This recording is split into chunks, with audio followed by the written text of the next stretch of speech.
From CBS Sports, ranking the NFL head coaches for 2023. Andy Reid 1, Kyle Shanahan 2, Bill Belichick 3, Sean McVay 4, John Harbaugh was 5.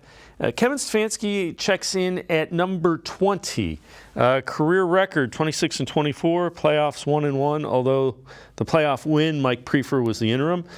Perfectly catered to Baker Mayfield and promising playoff debut run, but since then things have gradually gone downhill. Stefanski's done it long enough to spark an offensive turnaround, but his trajectory depends almost entirely on a rebound by Deshaun Watson. Two things about that, Fred. There has not been a normal offseason for Kevin Stefanski, and that downhill trend that they're talking about, well, Baker Mayfield played with a tore-up, non-throwing labrum, and you had Jacoby Brissett, who you counted on to be your backup. So you basically played 2 seasons without a healthy quarterback. Having said that, you need to win in the NFL, I guess. Yeah, and they put together a really good roster, but that just shows you the point of your starting quarterback. I mean, I think Jacoby Brissett had the best year of his career last year, but he still, is an average at best quarterback.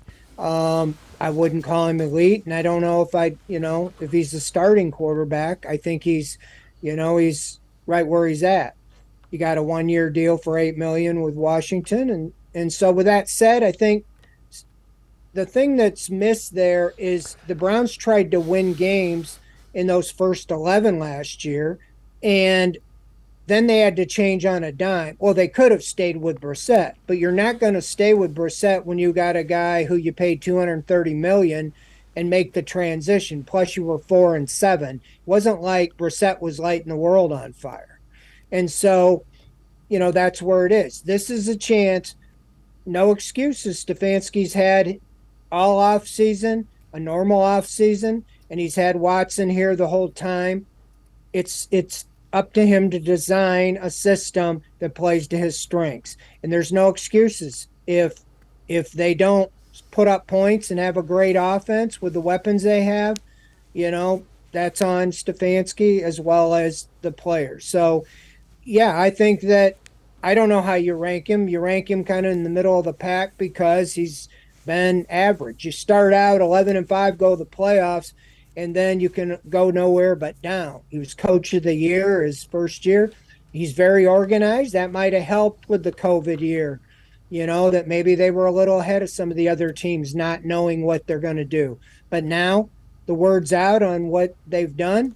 Now he needs to switch it, and with the weapons, the offensive scheme that he wants to run, it's going to be brand new, and it's time to spring it on the NFL and get off to a good start.